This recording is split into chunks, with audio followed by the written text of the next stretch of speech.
जल में गंगा का आवाहन हो जाता है, उसी प्रकार से घृत और तेल में माँ भगवती लक्ष्मी का वास होता है। ऐसा ग्रंथाकार ने वर्णन किया गया है। सावन के महीने में जैसे महादेव धरती पर रहते हैं, उसी प्रकार से या लक्ष्मी दिवसे पुण्य दीपा मल्याम च भूतले, दिवाली के दिन 5 दिन माँ लक्ष्मी मृत्यु लोक में रहती है। नारायण को लेकर के वो भ्रमण करती है। ऐसा कोई घर नहीं होता जिस घर में लक्ष्मी नारायण भगवान रात को फेरी न दे। इसलिए दिवाली की रात्रि को भोजन वगैरह करके बर्तन को जूठे मन छोड़ना, झाड़ू पोंछा छिपा करके रख देना, उसके ऊपर लगाना पड़े। आज मैंने सुबह भी ये बात कही है। अखंड जोत जला देना, चौमुखा दिया जलाना। पता नहीं सुबह का कार्यक्रम सुनाया आपने आज सत्संग टीवी पर? तो मैंने कहा कि चौमुखा दिया और 4 उसकी ज्योति चारों दिशाओं में कीजिए, पूरब पश्चिम उत्तर और दक्षिण। पूरब की जो ज्योत है वो माँ लक्ष्मी के नाम से है, घोर गरीबी का नाश कर देगी। दुर्गा जी के नाम से दुर्गति का नाश कर देगी। पश्चिम की जो ज्योत है वो भगवान गणेश जी के नाम की है, वो बुद्धि देने वाले होंगे। दक्षिण की तरफ जो ज्योत जलेगी वो पितरों के नाम की है, जिससे अकाल मृत्यु नहीं होगी। और उत्तर की जो ज्योत है वो भगवान महादेव के नाम की है, जिससे आयुष बढ़ेगा, उम्र बढ़ेगी। चौमुखा दिया जलाने की प्रमुख विशेषता यही है। पूरी रात भर जागना, नीचे गेहूं रखकर उसके ऊपर सकोरा रखना। सकोरा जानते हैं? हाँ, मिट्टी का सरैया भी बोलते हैं उसको। पहले उसको पानी में भिगोना और उसके तत्पश्चात लंबी वाली, फूल वाली नहीं, ऐसे जो ऐसी बत्ती टाइप की बनती है, और वो वाली बाती बनाना और पूरी रात भर इसको जलने देना। वहीं बगल में कुछ अपना दरी बरी बिछा लेना और वहीं लेट जाना। कल की बात बता रहा हूं मैं। और पूरा का पूरा ध्यान उस ज्योत के ऊपर रहे, ज्योत बुझे नहीं। ज्योत के ऊपर कहीं फूल, वैसे लंबी ज्योत के ऊपर फूल आता नहीं है, उसमें थोड़ा घी तेल तो ज़्यादा लगेगा, लेकिन उसका प्रभाव बहुत ज़्यादा है। फिर भी एक कटोरी में अलग से बत्ती रख लीजिए। और ऐसा विधान है कालिका पुराण में कि बत्ती के ऊपर फूल आ जावे और बत्ती पर फूल पड़ना शुभ है, बस बुझे नहीं। तो अभी मैं नवरात्रा में कोई वीडियो डालना चाह रहा था, मैंने पढ़ा था कि बत्ती के ऊपर जो फूल पड़ा है वो अशुभ नहीं है बिल्कुल भी, वो बिल्कुल शुभ है। बस उसको संभालते समय ज्योत खंडित न हो, तो उसके लिए पहले एक ज्योत जला करके रख लेते हैं, फिर उसको संभालते हैं। यदि वो बुझ भी जाती है तो ज्योत तुमने जला के रखी है उसे दोबारा से जला दीजिए, तो वो ज्योत खंडित नहीं मानी जाएगी, वो अखंड ही मानी जाएगी। तो सबके घर में भगवान लक्ष्मी नारायण रात को आते हैं। एक तो मुख्य दरवाजा खोल करके रखिए रात्रि को। कल की बात मैं बता रहा हूँ। भगवान लक्ष्मीनाथ आवे, नारायण प्रभु आवे, और घर के बर्तनों को पानी से खाली मत रखना, जल से उनको भर के रखना। बाहर दरवाजे दे दे, आप बच्चे को खिला रहे हैं, मुझे डिस्टर्ब हो रहा है, इसको आप पीछे बिठाई पहुंचाइए। तो घर के बर्तनों को जल से भर के रखिए। बाहर रस्सी पर, सूतरी पर आम का बंधन बार, आम के पत्तों का बंधन बार लगाइए। और गौ माता के गोबर में अपने दोनों हाथों को ऐसे छाप करके और घर के प्रमुख दरवाजे पर 2-2 छाप, 2 इधर 2 उधर, रिद्धि सिद्धि के लिए यह उन्हें लगाइए। आपसे बन जाए तो आप हल्दी से स्वस्ति बनाइए। हल्दी उसको घोल करके स्वस्ति इस उंगली से बनाई जाती है, इसका नाम है अनामिका। इस उंगली से स्वस्ति बनाइए। स्वस्ति में बहुत लोग इसको उल्टा बना देते हैं। जब स्वस्ति बनाते हैं तो उसका जो ऊपर का जो डंडा है वो दाहिने हाथ पर उसको मोड़ा जाता है। कैसे बताऊं, मुझे पेन दो। स्वस्ति बनाते समय, हाँ है पेन है, डायरी दो। हाँ, बहुत लोग उसको उल्टा कर देते हैं। और स्वस्ति में बिंदी रखी जाती है, कैमरे में दिखेगा ये?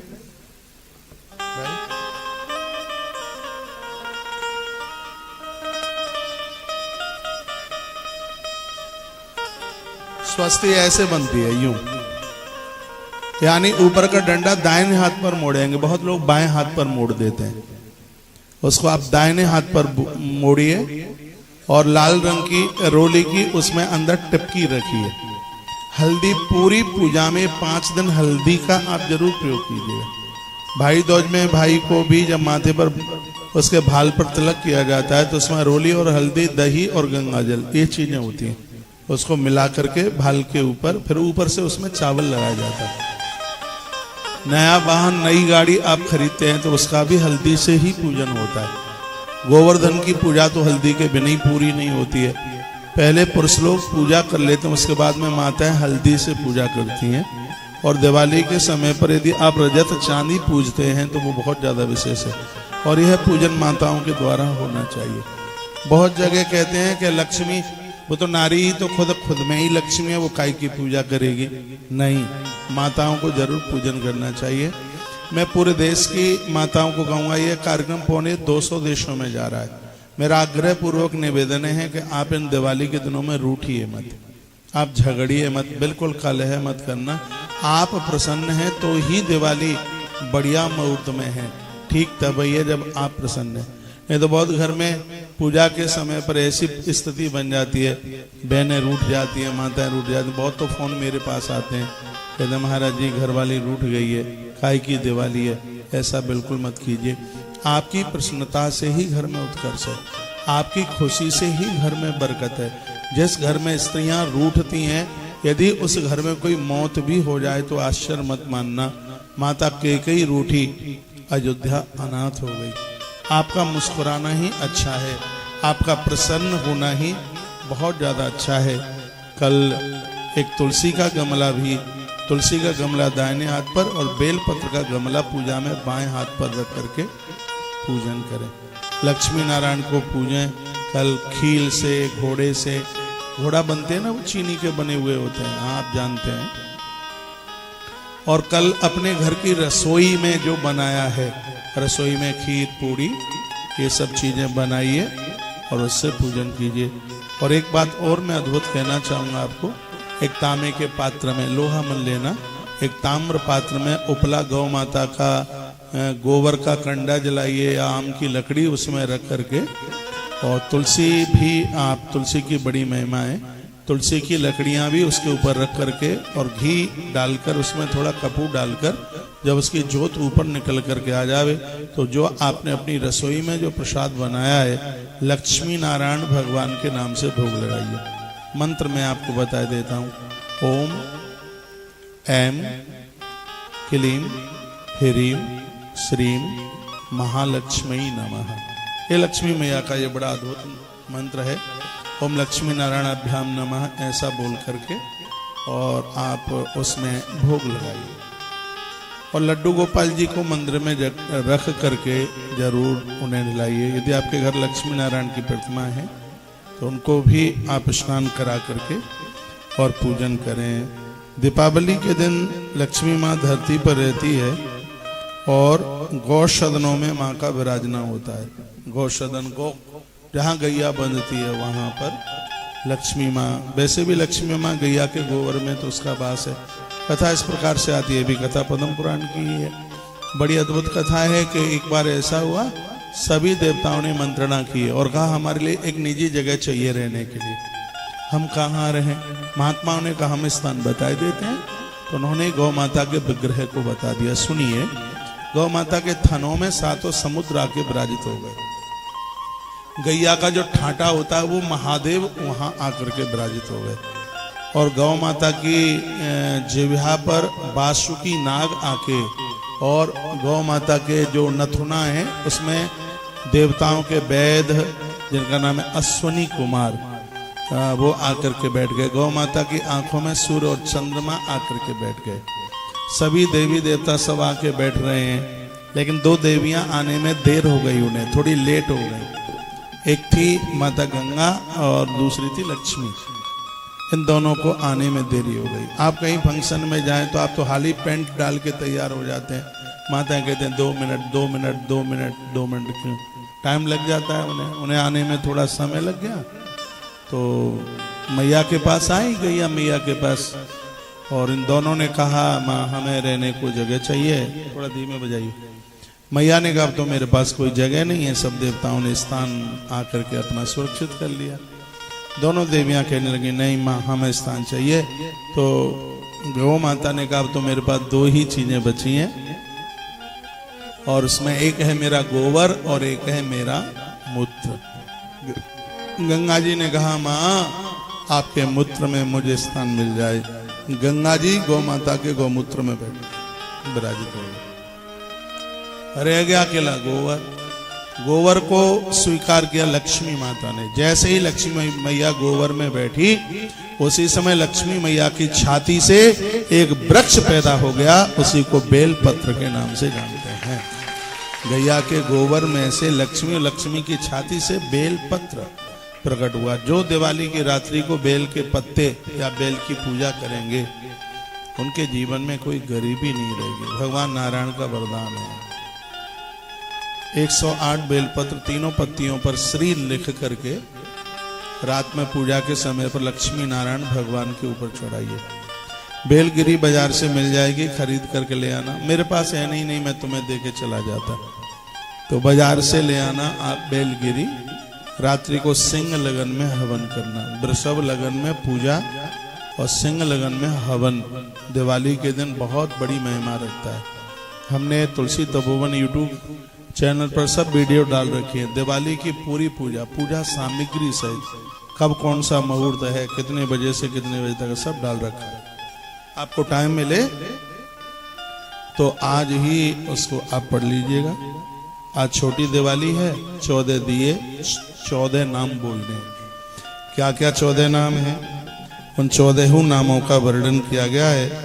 इन 14 नामों के साथ में यदि आप भगवान की पूजा करेंगे, वो दिए जला करके रखेंगे तो आनंद हो जाएगा। यमाय धर्मराजाय मृतवे चांतकाय च वैवस्वताय कालाय सर्वभूतक्षयाय च ओडंबराय दग्नाय नीलाय परमेष्टने वृकोदराय चित्राय चित्रगुप्ताय वै नमः। नरकाय प्रादतव्यो दीप संपूज्य देवता। जो ये 14 नाम बोल करके दिए जलाएंगे, ऐसे स्त्री पुरुष को कभी नरक नहीं जाना पड़ेगा। नरक इसलिए नहीं जाएंगे क्योंकि वो गलत काम ही नहीं करेंगे। नरक तो वो जाएगा जो गलत काम करेगा। और ये 14 दिए साल में एक ही बार जलते हैं और वो आज के ही दिन जलते हैं। वो छोटी दिवाली है आज। तो ये जलाइए। घर के बाहर रखते हैं, पेड़ों के नीचे रखते हैं, जलाशयों के किनारे रखते हैं, शमशान घाट में भी रखा जाता है। तो नाम क्या क्या है? ओम यमाय नमः, ओम धर्मराजाय नमः, ओम मृत्यवे नमः, ओम अंतकाय नमः। मेरी बात रिकॉर्ड कर लो, उस समय मोबाइल में सुनते जाना और जलाते रहना। तो फिर दोबारा से बोल रहा हूँ। पहला नाम है ओम यमाय नमः। इसलिए तो मैं कहता हूँ कि हमारी कथा जब आप सुना करें तो कागज पेन हाथ में लेकर के सुना करें, नहीं तो बात छूट जाएगी। और हम वो बातें आपको निवेदित करते हैं जो कहीं मिलती नहीं है। अब मिलें तो तब जब भागवत और राम कथा उससे पुराण से और आगे बढ़ा जाए। तो इतने अद्भुत ग्रंथ हैं कि जिंदगी भर बोलते रहो तो भी ग्रंथ पूरे नहीं हो पाएंगे। ये 14 नाम मैं आपको निवेदन कर रहा हूँ। पहला है ओम यमाय नमः। और इस बात को आप हल्के में मन लीजिए। 14 दिए इतना आनंद कर देंगे। लिखा नरकाय प्रदातव्यो दीप संपूज्य देवता। जो यम 14 को, आज की 14 को जो ये 14 दिए यमराज के नाम लेकर के जलाएंगे, उन्हें नरक नहीं जाना पड़ेगा। ऐसा वर्णन है इसमें। पहला नाम है ओम यमाय नमः, दूसरा है ओम धर्मराजाय नमः, तीसरा है मृत्यवे नमः, चौथा है अंतकाय नमः, पांचवा कालाय नमः, छठवां नाम है वैवस्वताय नमः, सातवां नाम है सर्वभूतक्षाय नमः, आठवां है ओदुम्बराय नमः, नौवां नाम है ददनाय नमः, 10वां नाम है नीलाय नमः, 11वां नाम है परमेष्ठिने नमः, 12वां नाम है ब्रकोदराय नमः, 13वां नाम है चित्राय नमः और 14वां नाम है चित्रगुप्ताय नमः। ये 14 नाम। आज की दिवाली के दिए घर के अंदर, चौकट के अंदर नहीं, बाहर उनको जलाइए। ठीक है। कल धनतेरस निकल गई है, वो घर के अंदर जले दिए, पूजा में जले, लोगों ने जगह जगह जलाए, 13 दिए जलाए गए उसमें। और मैंने सब वीडियो डाली है, पता नहीं आप सुनते हैं कि नहीं। कल खूब दिए जलाओ, 108 बन जाए तो 108 जलाओ। सोमवती अमावस्या को भी दिए जलाना। भगवान की बड़ी कृपा है कि अमावस्या 2 दिन पड़ गई है, कल भी और परसों भी है। परसों सोमवती अमावस्या, सोमवती अमावस्या को तर्पण, सोमवती अमावस्या को श्राद्ध, सोमवती अमावस्या को तुलसी बंधन पूजन, नांदी मुख श्राद्ध और रात्रि के समय में दीपदान। तराजू का तखरा टूट जाएगा, पुण्य इतना भारी हो जाएगा, तौला नहीं जाएगा कि पुण्य कितना है। पद्म पुराण में लिखा है सोमवती अमावस्या को तुलसी का दर्शन करने से 1.25 मन सोने के दान का फल प्राप्त हो जाता है। इतनी बड़ी महिमा। तो भगवान की कृपा से सोमवार को सोमवती अमावस्या है और दिवाली परसों की ही होती, लेकिन पूजा के समय में रात्रि को अमावस्या नहीं थी और कल पूजा के समय में अमावस्या आ रही है, इसलिए दिवाली कल की है। कल दिन में 14 है और शाम के समय में कल वो अमावस्या है। जो अमावस्या को ब्राह्मण भोजन कराते हैं वो परसों है, वो कल नहीं। सोमवती अमावस्या को जैसे जो वार्षिक है या महीना है मानसिक है, जो भोजन कराते हैं ब्राह्मण को, जैसे आश्रम में भी दोनों द्वादशी अमावस्या और पूर्णिमा को भंडारा होता है, तो वो भंडारा है वो परसों के दिन है, सोमवती अमावस्या। तो भगवान लक्ष्मी नारायण तो बड़े खुश होते हैं, बहुत गदगद होते हैं। कल अपनी पूजा जब आप आरंभ करें तो मंगलम भगवान विष्णु मंगलम गरुड़ध्वज मंगलम पुंडरीकाक्ष मंगलाय तनमहर, इससे आप शुरू कीजिएगा। और आपसे बन जाए तो गोपाल सहस्रनाम का पाठ कर लें, श्री सूक्त का पाठ कर लें, विष्णु सहस्रनाम का पाठ दिन में करें और फिर भी मैं एक बार आपको याद दिला रहा हूं। तो कृत्वात पार्वणम श्राद्धम ददक क्षीर गता देवी भोज्यम नाना विध विप्रान भोजित्वा क्षमा पायित। दिवाली के दिन आप एक ब्राह्मण को भी बुलाइए, वो आपकी पूजा करा दे, फिर उसको भोजन में दही जरूर परोसिए, भले ही रात को भोजन करा रहे हैं आप। दिवाली की दही घर में श्री का वर्धक है, दही सम्मान बढ़ाता है, दही में बहुत और ज्यादा विशेषता है। दही को दान में भी लिया गया है। तो इसमें लिखा है दधिक क्षीर गिरता देवी, दूध की खीर बनाए, घी का भोजन बनाए और दही लें। भोजन ही नाना विधि विप्रा भोजित्वा क्षमा पायित। भोजन कराने के बाद हाथ जोड़ के ब्राह्मण देवता को कहें रूखा सूखा जैसी भगवान ने रसोई बनाई, हमने आपको परोसा है और हमें ऐसा महसूस हम कर रहे हैं कि आप प्रसन्न होंगे। तो ब्राह्मण देवता हृदय से बहुत आशीर्वाद देते। हमारी सनातन संस्कृति बड़ी विशेष है, इधर उधर कहीं भटकने की जरूरत ही नहीं है, सब समाधान है। एक एक बात का समाधान बड़ी बारीकी से किया गया है। तैले लक्ष्मी जले गंगा दीपावल्याम चतुर्दशी, 3 चीज के बिना यह पूजा पूरी नहीं होती दिवाली की। क्या क्या? एक तेल, एक घी और एक जल, गंगा जल। गंगा जल को उसके प्रयोग में लीजिए। जब आप लोटा भर के रख रहे हैं और उसमें लोटा हमेशा बाएं हाथ पर रखिएगा। मैंने भी पंचपात देखो बाएं हाथ पर रख लिया है, ये ईशान इसमें, हाँ इसमें उत्तर की तरफ। दिया हमेशा दाहिने हाथ पर जला के रखा जाता है। या सामने रख लीजिए, ठीक है, या तो सामने जला के रख लो या दाहिने हाथ पर रख लो। तो पूजा में थोड़ा मन लगा करके आप कीजिए। पापिनो पितरो ये चाह लुप्त पिंडो क्रिया, तिल का तेल आप जलाएंगे और अमावस्या है, इससे यदि पुरखों से कोई अपराध हो गया होगा तो वो भी मुक्त हो जाता है। इतनी बड़ी महिमा है। देखा पूर्व विद्या चतुर्दश्याम कार्तिकासी सत्तरे पक्षे प्रतुष्य समय स्नानम कुर्यात इंद्रिया। आज शाम को जब ये पूजा पाठ कर रहे हैं आप तो पहले स्नान कीजिए। स्नान के बिना तो सब गड़बड़ है, कुछ भी नहीं। कल भी आप पूजा करें तो आप पहले स्नान कीजिए। स्नान के बाद धुला हुआ वस्त्र पहन करके और फिर ही तब आप पूजा में बैठे। तो ऐसी की गई पूजा तत्काल ये आनंद देती है। शुद्धा, बिल्कुल शुद्ध होकर के, पवित्र होकर के और आप बैठे। देवालय से देवानाम शमशाने सरससा घृतादिना सुभार्याया यावत पंचतनाम। तो पूरी बात देवालय में जहाँ जहाँ हमने आपको बताया वहाँ दिया जला करके रखिए। हिमाक्ष कृताम मालाम स्फुटम सुरस्मातुदम श्री चंद्रम सकबूरा उग्रम च कुमकुम, उसमें पूजा की सामग्री में कपूर रखिए, चंदन रखिए, जनेऊ रखिए। क्यों? सालराम भगवान को आप नहलाएंगे, इसमें सालराम भगवान के अभिषेक की बड़ी महिमा है। तो उनको चंदन, तुलसी और उनको जनेऊ पहनाना ही होता है। तो उनको जनेऊ, तो पूजा में आप जनेऊ भी आप रखिएगा। लिखा है दर्शनास्तस्य भो विप्रह नरकाग्नि प्रणश्यति, जो इन दिनों में ब्राह्मण देवता का पूजा उन्होंने करा दी तो बहुत बड़ी बात हो गई है। इन दिनों में यदि कोई ब्राह्मण देवताओं का दर्शन भी कर लेता है तो ऐसे लोगों को नरक की यातना उनकी कट जाती है, इतनी बड़ी महिमा। इसलिए सजग समुदाय लोग पूजा में ब्राह्मण को बुलाते हैं, आचार्य को बुलाते हैं, रात्रि को गोपाल सहस नाम का पाठ कराते हैं, हवन यज्ञ कराते हैं। ना मिले तो आप खुद भी कर सकते हैं। स्वच्छता, शुद्धता, पवित्रता का पूरा ध्यान रखिए।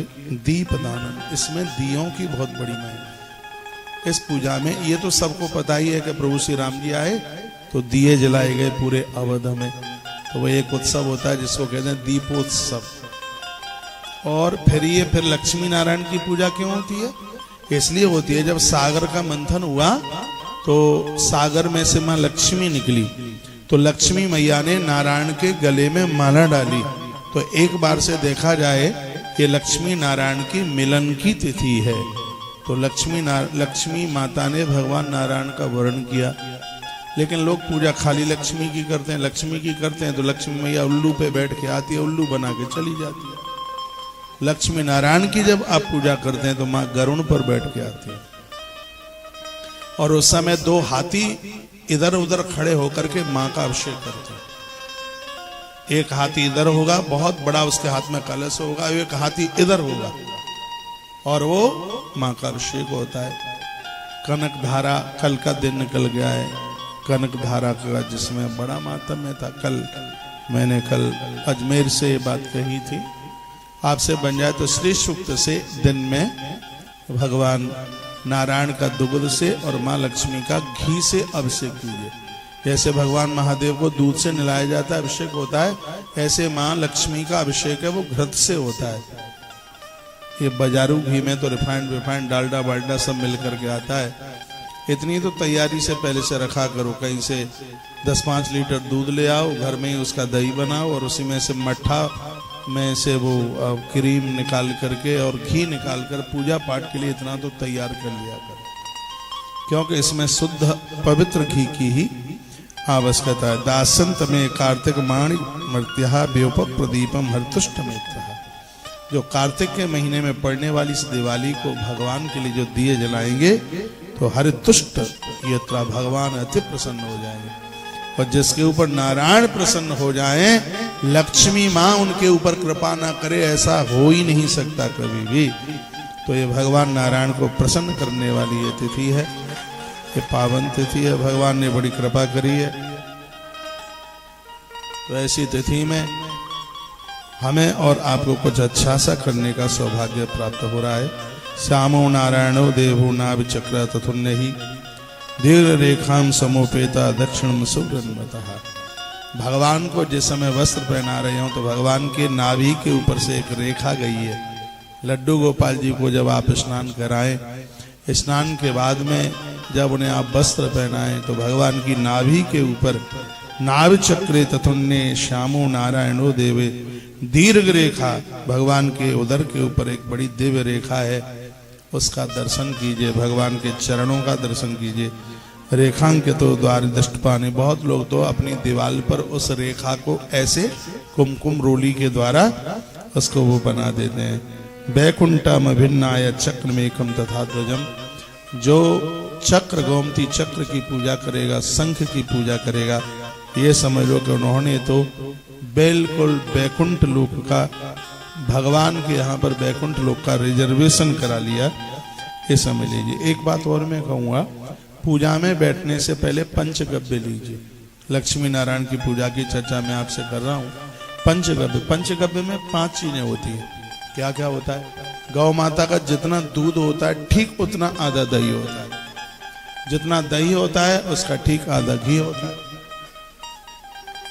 जितना घी होता है उसका ठीक आधा गौमूत्र होता है, जितना गौमूत्र होता है ठीक उसका आधा गोमय, गौ माता का गोबर, उसमें से कुछ रस गौमय की उसकी रस बूंद निकालकर उसमें मिला करके फिर इसको लिया जाए। पंचगव्य सहस्रेषु प्रास्तो किम पंचगव्य। यदि आपने पंचगव्य लेके पूजा की तो एक ही पूजा 1000 गुना फल अपना दिखा देती है। इतना बड़ा प्रभाव है इसमें। भगवान सालराम को जरूर पूजिए। और हमने बहुत घरों में भगवान सालराम भेजा है। हो सकता है आपके यहाँ भी सालराम आए हों, आश्रम से आप लेके आए हों। शंख, सालराम, नर्मदेश्वर, मालाएं, सब चीजें आश्रम से मिली हैं। आज भी बाहर सब व्यवस्था है, सालराम भगवान भी है, नर्मदेश्वर भी हैं, बस मिल उनको रहा है जो गौ माता के लिए सहयोग कर रहे हैं। आज मैं पूरे देश में निकला हूँ गौ माता के लिए, और अभी भी मैं आपके बीच में हूँ इसीलिए कि कुछ सहयोग हो जाएगा गैया मैया का। कथा तो मैं वृंदावन से सुना देता, कथा तो टीवी पर आती है, पूरी दुनिया सुनती है, और आज मैं देश देश में पहुंच रहा हूँ, जगह जगह पहुंच रहा हूँ। तो उसमें एक ये भी है कि बहुत जल्दी 1 लाख गायों का संकल्प पूरा हो जाए। वजन नहीं है मेरे ऊपर, उत्साह है, लेकिन ये बहुत जल्दी से हो जाए तो और ज़्यादा ठीक है। इसलिए जगह जगह मेरा पहुंचना हो रहा है, और आपके मध्य में भी मेरा इसलिए आना हुआ है कि आप सब गौ भक्त हैं, गौ माता को मानते हैं, तो गौ माता की सेवा जरूर कीजिए, उनका सहयोग कीजिए। आश्रम 1000 गौसदन बना रहा है, और पूरा आरसीसी का लेंटर का बन रहा है।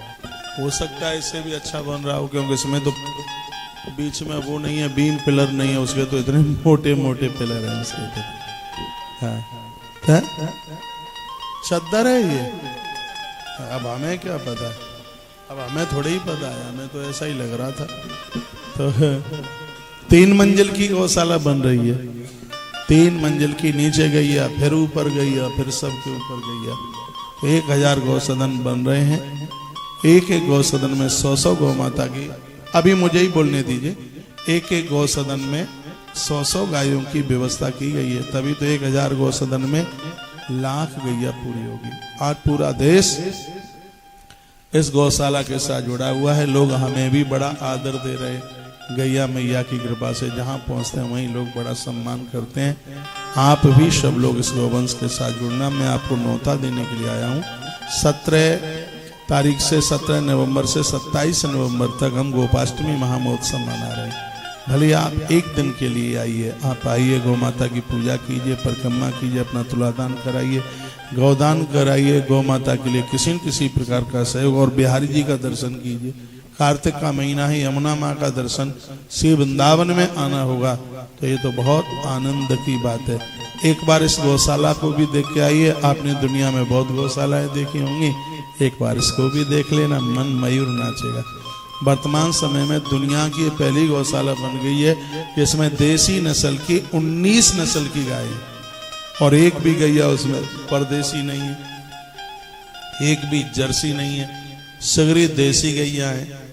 और यहाँ पर नंदियों की संख्या बहुत ज्यादा बढ़ रही है। कोरोना जैसे इसमें लंपी जैसी महाबीमारी में अकेले राजस्थान में 10 लाख गैया खत्म हो गई। वृंदावन में दुनिया भर की गौ माता खत्म हो गई। लेकिन ये बिल्कुल सत्य है, मैं भगवान की गद्दी पर बैठा हूं। लंपी की बीमारी में इस गौशाला में एक भी गौ माता खत्म नहीं हुई, क्योंकि उसके देख रेख है, उसको हम पशु मान ही नहीं रहे हैं। वो तो हमारी माँ है, वो जननी है, वो पूरे धरती की रीढ़ की हड्डी है। गैया बच जाएगी, पूरी धरती का समाधान ही, समस्या का समाधान ही हो जाए। सब गौभक्त बने। कल आपके घर में बढ़िया बढ़िया मिष्ठान पकवान बनेंगे। मेरी प्रार्थना है उसमें से कुछ पूड़ियाँ मैया को खिलाना, गौ माता को सबसे पहली आहुति भोग लगा करके मैया को देना, फिर कन्या को खिलाना, फिर जिसको खिलाएं उसको खिलाते रहना। फिर देखना आप अपने घर की बरकत, आनंद हो जाएगा। एक बार जयकारा लगाइए, बोलो बांके बिहारी लाल की जय, श्री हनुमान जी महाराज की जय हो। अब मेरा मन नहीं मान रहा है, बस 2 मिनट में बोलूंगा। छोटी छोटी गैया, छोटे छोटे ग्वाल, मुझे लग रहा है बहुत सालों के बाद ही गा रहा हूं। अब गौ माता की कोई बात आ गई है, छोटी छोटी गैया, बस एक ही भजन होगा कीर्तन टाइप का, और 2-3 माताएं सो रही हैं, वो थोड़ी जग भी जाएंगी। संध्या का समय है, प्रदोष काल है, और इस काल में सोते नहीं है, क्योंकि भगवान महादेव का भ्रमण करने का यह समय होता है। बस एक बात और मैं कहूँगा, आप इतने फोन करते रहते हैं। महात्मा बागभट्ट का सूत्र मेरे हाथ में लगा है, इतनी बढ़िया दवाई बनाई है। घुटने के कहीं के भी बॉडी का कहीं का भी दर्द है, छू मंत्र 3 महीना लोग काढ़ा बना करके, दर्द का पता ही नहीं होगा। अभी आप कुर्सी पर बैठे हैं, नीचे बैठेंगे जमीन में आराम से, कुछ तो परेशान है, वो कुर्सी पर बैठे हैं, कुछ शान शौक में बैठे हैं। धरती पर बैठने की आदत डालिए। भोजन और भजन ये तो धरती पर ही ज्यादा बढ़िया होता है। हफ्ते में एक आध बार सोइए धरती पर, आप बिल्कुल स्वस्थ रहेंगे। तो ये दवाई, इसका कोई साइड इफेक्ट तो है नहीं, बहुत फायदा करती है। एक चम्मच सुबह काढ़ा बना के, एक चम्मच शाम को काढ़ा बना कर इसको लेते रहिए। आप स्वस्थ रहेंगे, मजबूत रहेंगे, हड्डियां ताकतवर रहेंगी। दूसरा, एक डायबिटीज की दवाई मेरे हाथ लग गई, लोगों पर प्रयोग किया, कई हजारों लोगों को, हो सकता है लाखों लोगों को भी दे दी हो। 400 जिनकी डायबिटीज थी उनकी 100 के आसपास रह गई है।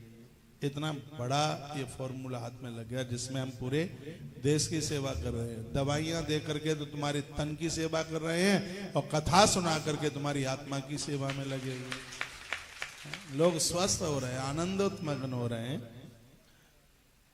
तो बाहर कार्यालय लगा है आश्रम का, तो वहां से यह उपलब्ध हो पाएगा, लेकिन मिलेगी उनको जो गौ माता की सेवा में लगे हुए हैं। क्योंकि ये सब मटेरियल बाजार से पैसों से खरीद करके आ रहा है। आप गौभक्त, उस दवाई तो वो निःशुल्क है, आपका जो पैसा आ रहा है 100% गौ माता की सेवा में। फिर आप कहोगे तो ये सामान कहाँ से खरीद के आता है? जो लोग मुझे मत्था टेकते, मुझे भी बहुत दे देते हैं, 1 महीने में मत्था टेक करके बहुत पैसा आ जाता है। तो सत्य यही है कि वो पैसा और हम इस दवाई में, औषधि में उसको प्रयोग में ले रहे हैं, तो सब आनंद हो रहा है। मुझ जैसा आदमी सत्य का ही सहारा लेके ज्यादा चल रहा है, क्योंकि सब काम सत्य बोल के ही हो रहे हैं। तो झूठ बोलने की बिल्कुल कोई जरूरत नहीं है। झूठ तो व्यापारी लोग बोलते हैं, खैर आप तो नहीं होंगे ऐसे, व्यवसायी लोग कहते हैं कि चौन्नी का मुनाफा है, हनुमान बाबा की सौगंध। एक बार हनुमान जी मैं भी दर्शन करने को गया। वो कहते हैं पेट के लिए बाबा क्या क्या करना पड़ता है, सौगंध तो खानी ही पड़ती है। सौगंध आप तो सब जानकार हैं। हाँ, तो सौगंध भी खा लेते हैं, फिर हनुमान जी को मना भी लेते हैं।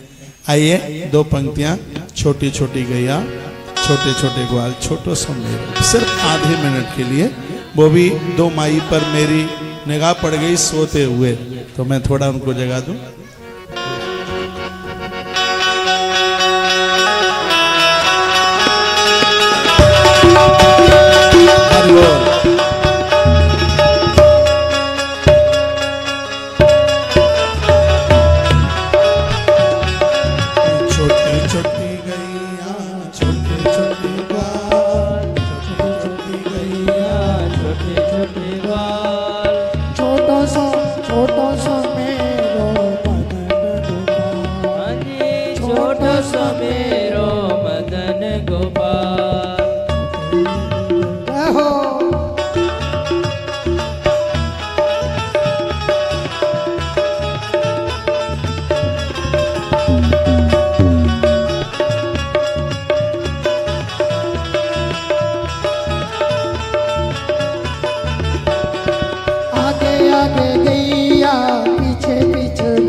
छोटी गैया छोटे छोटे ग्वाल, छोटी छोटी गैया छोटे छोटे ग्वाल, छोटा सा मेरो छोटा सा मेरो मदन गोपाल। छोटे छोटे ग्वाल, छोटी छोटी गैया छोटे छोटे ग्वाल, छोटा सा मेरो मदन गोपाल। हाँ छोटा सा मेरो मदन गोपाल, अरे छोटा सा मेरो छोटा सा मेरो मदन गोपाल। हाँ छोटा सा मेरो छोटा सा मेरो छोटा सा मेरो मदन गोपाल, मदन गोपाल,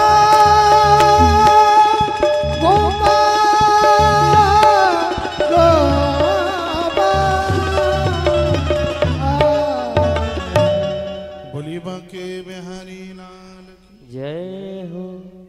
भरतपुर शहर में जो भी लोग सुन पा रहे हैं और आप यहाँ आ सकते हैं, कार्यक्रम 7 बजे तक चलेगा। 7 बजे के बाद में फिर प्रस्थान है। कथा लाइव टेलीकास्ट है। आज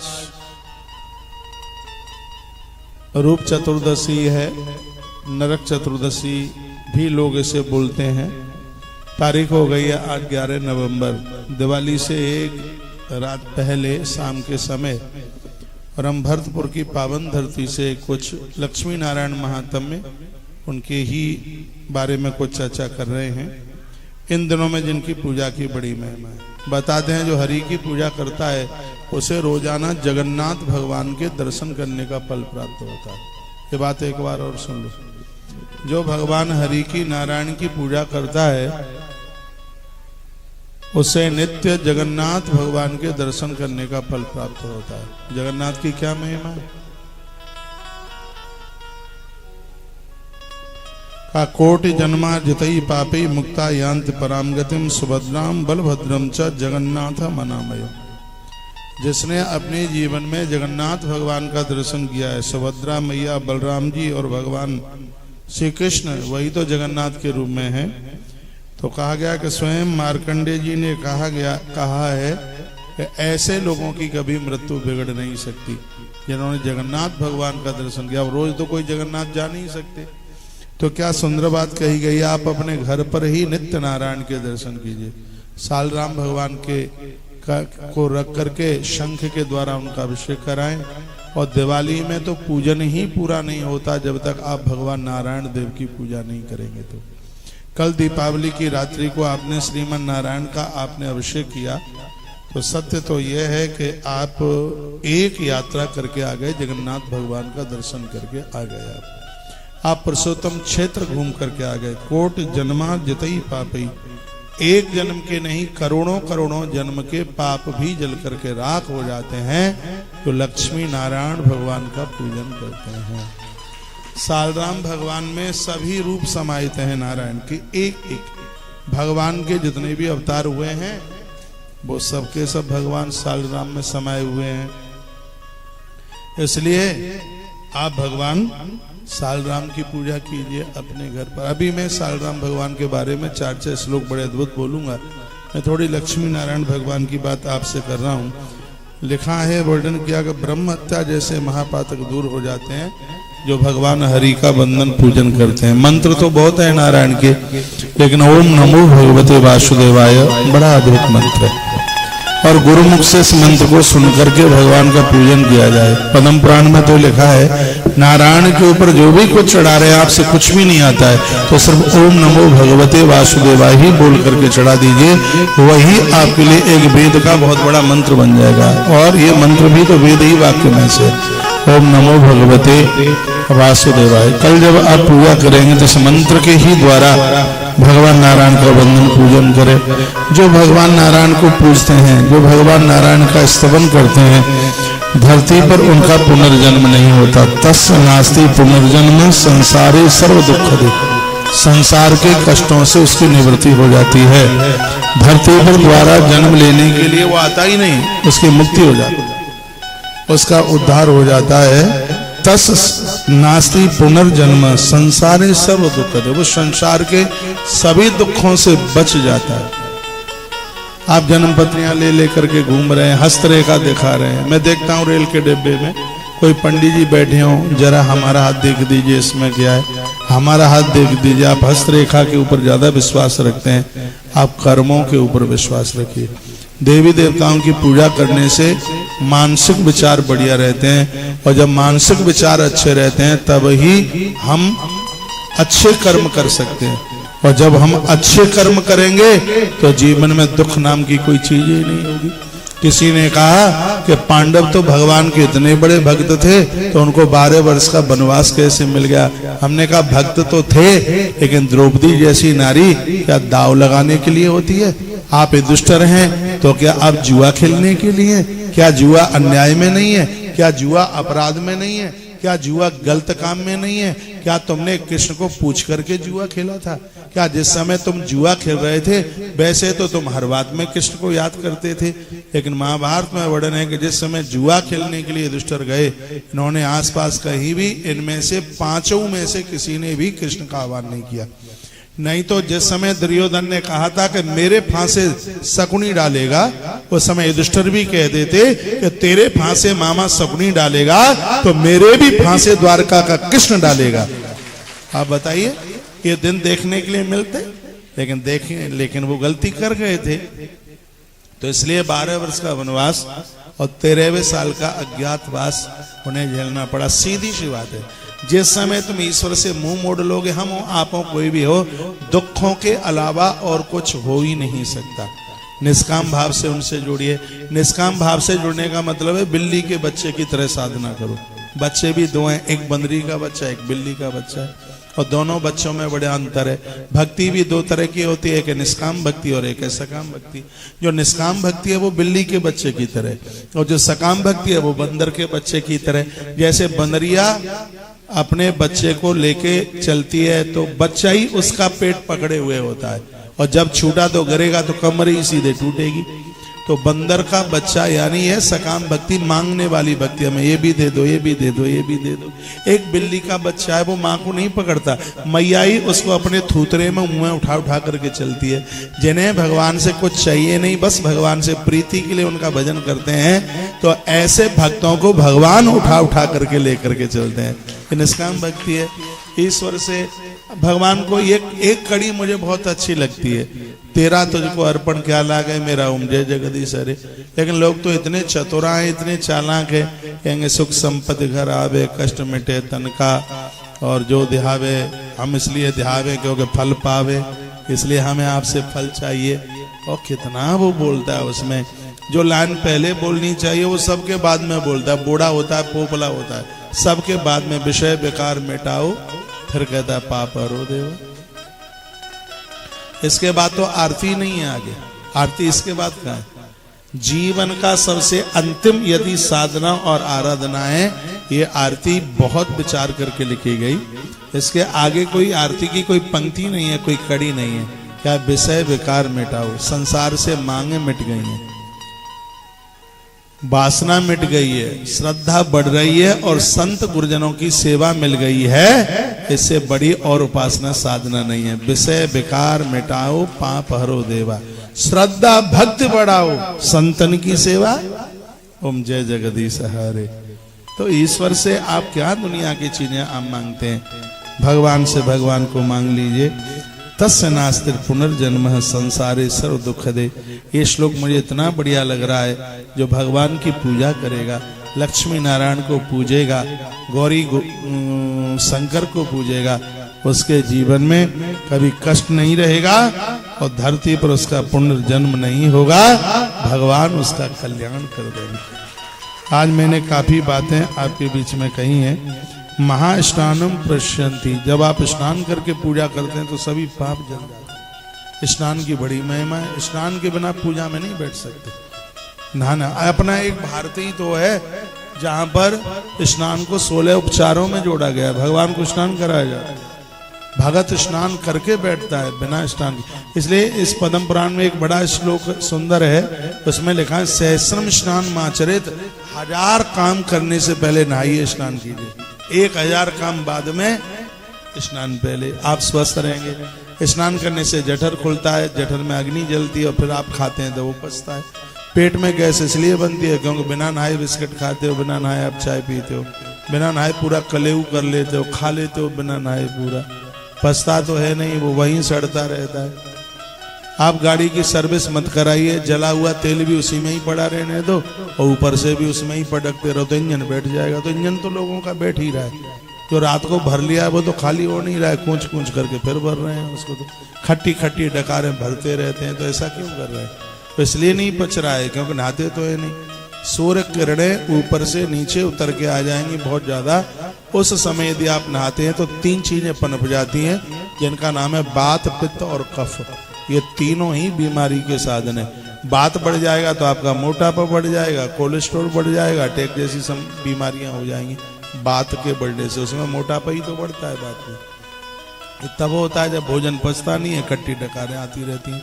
और जिस समय पित्त गड़बड़ होता है तो उसका पूरा तंत्र ही पेट गड़बड़ हो जाता है। और जिसका कफ गड़बड़ हुआ है उसका फेफड़ा, उसको तो फेफड़ों में पानी भर जाए, टीबी का रोग हो जाए, मरने की तैयारी। और क्या है? रोग 3 ही है, चौथा नहीं है। बात, पित्त और कफ, ये 3 नहीं है। इससे बचने के लिए सुबह गर्म पानी, दोपहर को छाछ और रात्रि को 1 गिलास आप दूध पीजिए। देखो, पूजा पाठ तो तभी तो हो पाएगा जब आप स्वस्थ रहेंगे। जब स्वास्थ्य ही नहीं है तो फिर पूजा कहाँ से होगी? इसलिए आज के प्रवचन में यह भी नियम ले लेंगे, हम स्नान टाइम से करेंगे। सुबह 4-4 घंटे पार्क में घूमते रहते हैं, फिर मित्र के यहाँ बैठे रहते हैं, बूढ़े दादाजी के पास बैठे रहते हैं। हर चीज के लिए आपके पास टाइम होता है, लेकिन आपके पास नहाने के लिए टाइम नहीं होता। मैं कुछ मरीजों को देखने को जाता हूँ, कोई बीमार हो जाए तो अस्पताल में जाता हूँ देखने को। सबसे पहले मैं बेड पर ये निगाह डालता हूँ कि बाबा जी कितने भर्ती हैं अस्पताल में। ये मैं जरूर निगाह डालता हूँ। तो मैं देखता हूँ महात्मा मुझे कोई दिखता ही नहीं, वहाँ बीमार कोई साधु कोई होता ही नहीं है, क्योंकि उनका एक टाइमिंग फिक्स है। उनका नहाने का, जागने का, खाने पीने का एक टाइम है, उनका एक समय। लोग भंडारों में जाते हैं, एक पंगत में पेट नहीं भरता तो दूसरे में बैठ जाते हैं। अरे भैया, माल दूसरे का हो सकता है लेकिन पेट तो दूसरे का नहीं है। देख कूचम कूचा, देख कूचम कूचा, खट्टी डकारें आ रही हैं।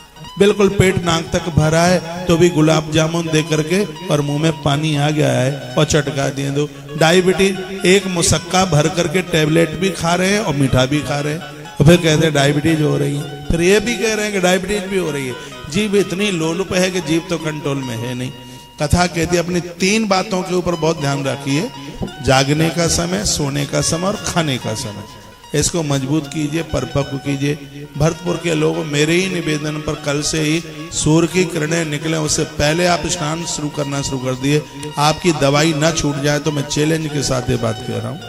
आप स्वस्थ हो जाएंगे, आप निरोगी हो जाएंगे। रात्रि को गर्म पानी पी करके सोइए, आप स्वस्थ हो जाएंगे, पेट खाली हो जाएगा।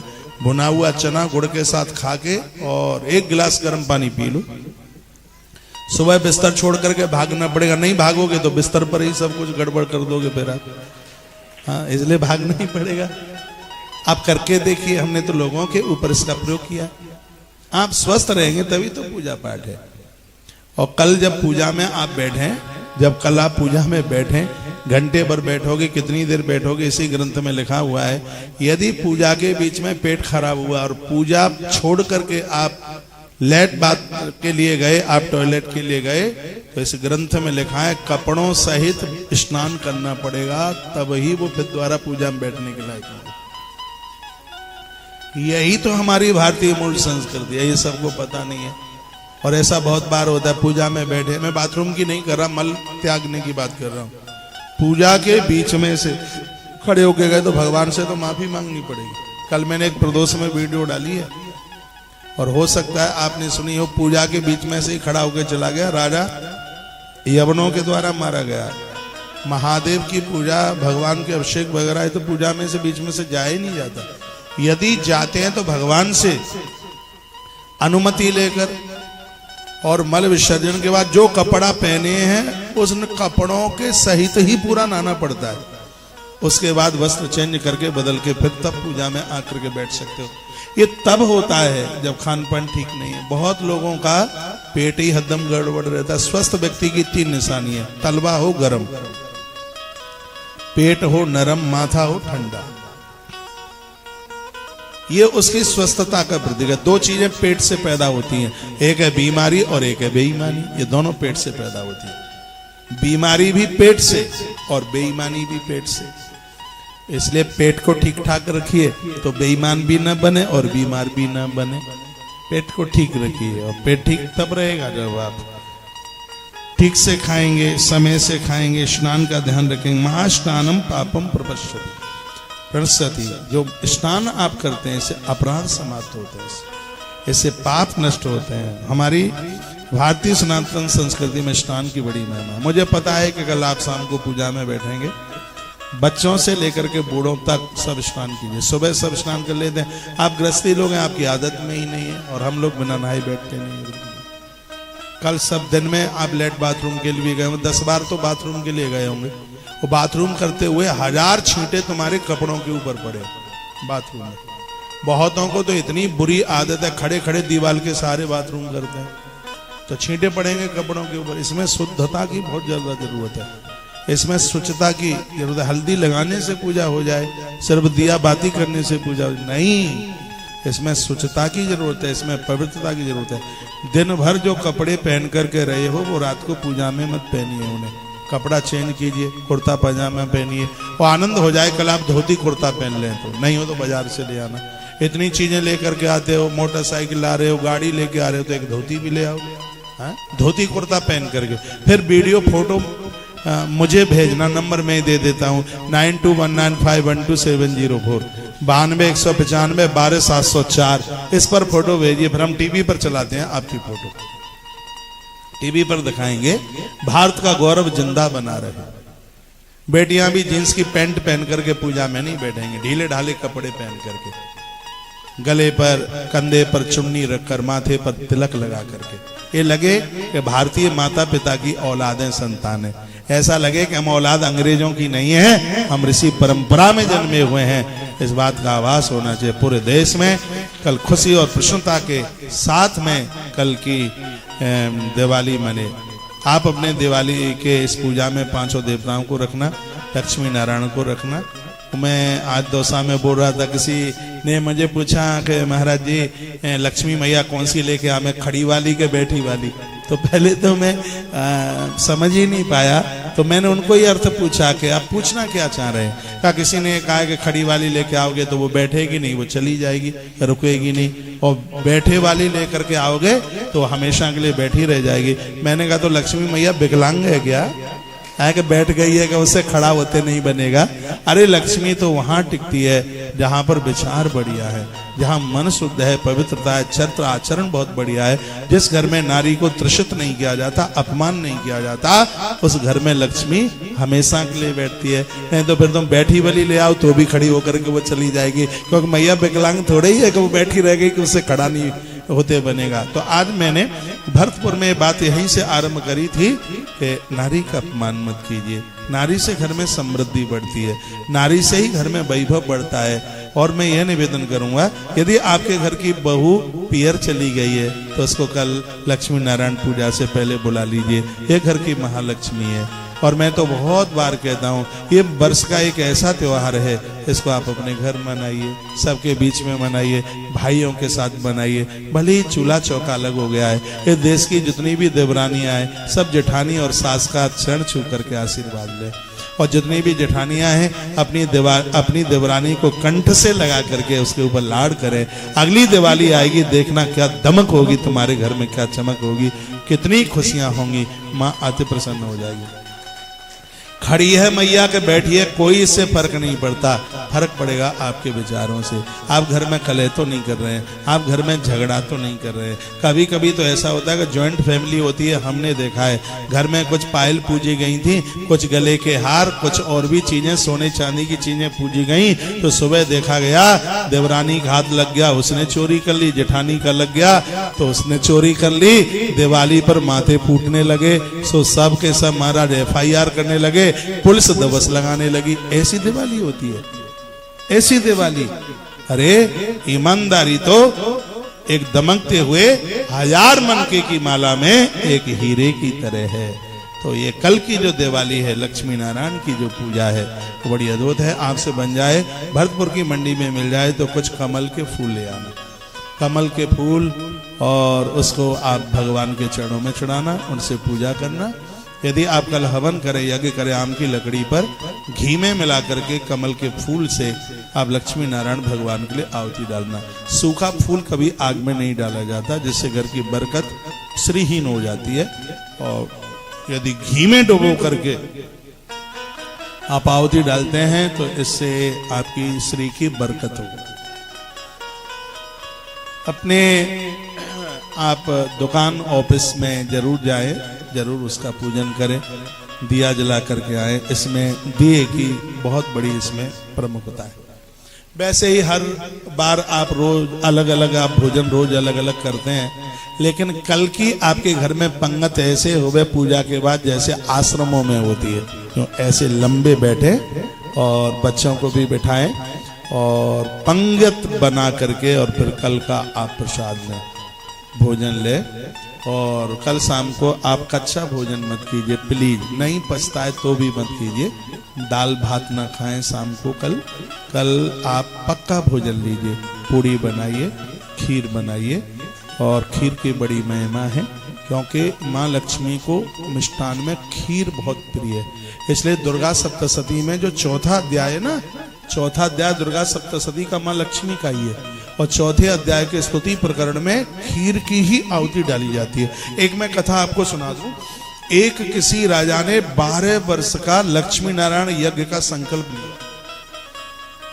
12 साल होने को जा रहे थे और उसमें 1.25 मन दूध की खीर बनती थी, तो उसमें आहुति डाली जाती, खीर की आहुति डाली जाती, जैसे देवता प्रसन्न हो जाए।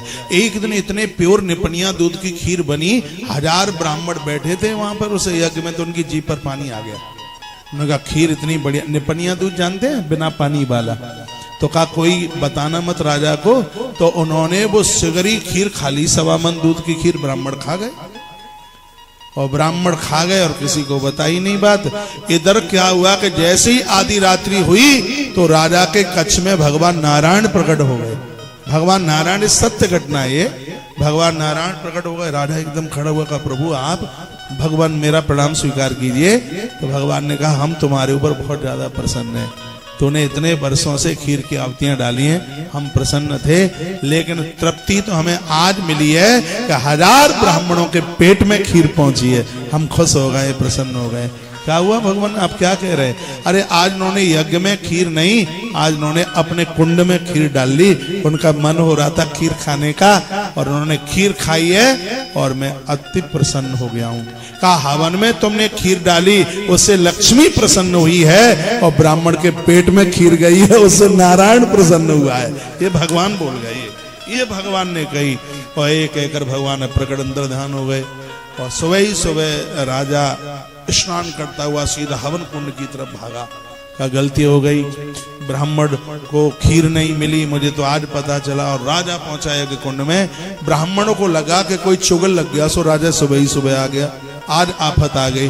सो ब्राह्मण पहले से ही कहने लगे राजा साहब गलती हो गई है, कल से खीर नहीं खाएंगे, बस अब आप कुछ मत कहना, हमने खा लिए, पूरे 1.25 मन दूध की खीर खा लिए, अब कल से नहीं खाएंगे। राजा साहब हमसे गलती हो गई है। राजा की आंख में आंसू आ गए। राजा ने कहा हे देवताओं, आपकी ही कृपा से, आपके आशीर्वाद से आज मुझे नारायण ने दर्शन दिए हैं। और उन्होंने कहा है कि हवन में खीर गई थी, उससे लक्ष्मी प्रसन्न हुई, और तुम्हारे पेट में खीर गई, उससे नारायण प्रसन्न हुआ है। अब जब तक मैं जिंदा रहूंगा तब तक यहाँ ब्राह्मणों की खीर बंद नहीं होगी। तो कल दिवाली के दिन तो आप ब्राह्मण को भी बुलाइएगा। आज मैं दौसा में बोल के आया हूँ, कल एक ब्राह्मण को भोजन भी कराइए, 1 2 4 5 जो भी बन जाए। तुलसी वन आश्रम में रोज खीर बनती है, क्योंकि ये कथा पढ़ ली है तो हमें लगता है कि नारायण प्रसन्न हो जाएगा। और जहाँ नारायण होगा तो वहां तो लक्ष्मी मैया तो बनी रहेगी। तो ये कल का दिन बड़ा प्रभावी है। पूरी मिठाई, बाजार की मिठाई के ऊपर ही डिपेंड मत रहना। कल अपने घर में भी बड़ी बड़ी स्वादिष्ट चीजें बनाना, मीठा बनाना, भगवान को मीठे का भोग लगाना। ये नहीं कि 4 साग ही परोस करके आप रख दें। कल साग के दान की महिमा है, आज घी के दान की बड़ी महिमा है। ये मैंने 8, 10, 15 दिन पहले कहीं किसी कथा में बात बोली थी कि रूप चतुर्दशी के दिन घृत के दान की भारी महिमा है, बहुत ज्यादा। अमावस्या के दिन कोई भी अमावस्या पड़ती है, शाकंभरी मैया प्रसन्न हो जाती है। सांप नहीं काटता, साग का दान करने से सांप का जहर नहीं चढ़ेगा, सर्प नहीं काटेगा। शाकंभरी मैया आपसे जो भी बने आलू बांट देना कल। शाकंभरी माता, हाँ उसी की बात कर रहा हूं। माता साग से प्रसन्न होती है वो मैया, तो आलू बांट देना। और भी हरी सब्जियां हैं, पत्ता गोभी है, गोभी, और वो आप बहुत नाम जानते हैं, जरूरतमंद लोगों को आप दे दीजिएगा। तुलसी वन आश्रम भी कल एक बहुत बड़ी तादाद में सब्जी बांट रहा है, सब्जी का दान होगा कल। ये नहीं है कि सब बातें आपको बताने के लिए, इनको पढ़कर समझ करके और हम भी इन कामों को करते हैं। कल तुलसी वन आश्रम गरीब जनों को, जरूरतमंद लोगों को झोंपड़ी झुग्गियों में पहुंच करके पूरा राशन उनके लिए, दिवाली उनकी बढ़िया से मन जाए, दीवले और उनके लिए बत्ती और एक एक सेर मिठाई। देखिए आपको नहीं पता, आप संभ्रांत लोग हैं, ईश्वर ने आपको खूब दिया और भगवान ऐसे ही आपको देता रहे। लेकिन इस देश में इतनी गरीबी है, ऐसे बहुत परिवार होंगे जिनको रात को दिया जलाने की भी व्यवस्था नहीं होगी। ये मैंने देखा अपनी आंखों से, ये बनावटी बात नहीं है। इसलिए हो सकता है कि मैं एक आध दिन और पुष्कर रुक जाता, लेकिन हर साल मैं अमावस्या को वृंदावन पहुंच ही जाता हूं, क्योंकि आश्रम हजारों झुग्गी झोपड़ियों में हर वर्ष राशन और मिठाई बांटने का काम करता है। तो कल सब्जी वगैरह के सहित ये सौभाग्य आश्रम को मिलेगा। भक्त लोग सहयोग कर देते हैं, मैं प्रार्थना करके कह देता हूँ कि मेरे पास तो आता ही कहाँ से है, मेरे पास तो कोई तो ऐसी व्यवस्था तो है नहीं कमाने की। एक बार सोचा था कि पत्तल की मशीन लगा लूं, कथा में से जो टाइम मिला करेगा तो थोड़ी पत्तल बना करके बाजार में बेच दूंगा, तो उससे थोड़ा अपना 1000-2000 रुपए का कोई खर्चा होगा। ये मैं नंबर बनाने के लिए नहीं बोल रहा हूँ, भगवान की व्यासपीठ पर बोल रहा हूँ, सत्य है। और मैंने 70-80 हजार रुपए की एक मशीन अहमदाबाद से खरीद ली, और वो गाड़ी में लोड होकर के आई तो रास्ते में ही टूट गई, सो भूसा गोदाम में अभी भी डली है। भगवान ने कहा बेटा तुझे पत्तल बेचने की कोई, मैं अपने मन की भावना बता रहा हूँ, जो भी आप देते हैं इसके ऊपर मेरा तो कोई अधिकार नहीं है। बिल्कुल, मैंने एक ब्राह्मण के घर में जन्म मैंने जरूर लिया है, लेकिन दान का पैसा मेरे पेट में पहुंचे, मेरा मन इसको बिल्कुल ओढ़ता नहीं है। और सत्य यही है कि दूध पी करके काम चल रहा है, उस आदमी को क्या चाहिए जिसका अन्न भी छूट गया, जिसकी रोटी भी छूट गई है। बस यही अब तो लगता है कि परमात्मा ने मुझे इस काम के लिए भेजा। दिन रात उसमें लगे, 9 दिन कोई अन्न छोड़ दे नवरात्रा में तो तमारा खा करके गिरता है। 4 साल हो जाएंगे 2 महीने के बाद, 2 भी महीना नहीं रहा। 25 जनवरी को, हाँ 2 ही महीना लगभग है, 25 जनवरी को उस दिन वसंत पंचमी थी, पूरा 4 वर्ष हो जाएगा। और ग्रंथ मेरे सामने और हाथ रख के कह रहा हूं, जिस दिन से अन्न छोड़ा है धोखे से भी व्रत खंडित नहीं हुआ, धोखे से भी अन्न का टुकड़ा मुंह में पहुंचा नहीं है। ये गौ माता की कृपा है। तो मैं तो भगवान को यही कहूंगा कि हे प्रभु, जितने भी ये भक्त जन गौवंश से गौ माता से जुड़े हैं, इनके जीवन में आनंद कर देना, इनके ऊपर तुम खूब प्रसन्न होना, ये दिन दूना रात्रि चौगने के रूप में उभरते रहे, इनको इनके जीवन में किसी भी प्रकार की कोई कमी न रहे। मैंने आज लक्ष्मी नारायण भगवान की विशेष रूप से आपसे बात करी है। श्रीशते लक्ष्मी स्वपत्न्या बहुरात्रे पार्श्वे नक्षत्राण रूपमश्नो व्याप्तम माइखन्य खाना मुंबई खाणम सर्वलोकम नहीं खाना। हमारा वेद भी माँ लक्ष्मी को वंदन करता है, हमारा वेद भी माँ लक्ष्मी को, माँ भगवती को प्रणाम करता है। तुम बिन यज्ञ न होते बस तो नहीं पाता, इनके बिना तो यज्ञ ही कहाँ होता है। तो घर की एक नारी भी लक्ष्मी है, तो उसको भी आदर मिले, उसको भी मान मिले। तो मैं निवेदन कर रहा था, कल लड़ना मत, कल झगड़ना मत, कल बिल्कुल मुस्कुराते हुए, कल का दिन, कल का पर्व बड़ा अद्भुत है। दिन में भी पूजन रोज की तरह करना, और संध्या के समय में पूजा के तत्पश्चात ब्राह्मण को बुला करके उसको भोजन कराना, उसको जिमाना। आपसे व्यवस्था बन जाए तो सिंह लगन में रात को 12:41 पर सिंह लगन आरंभ हो रही है शायद, मैंने वीडियो में डाला है। तो उस समय में आप हवन, क्या कह रहे हैं आप?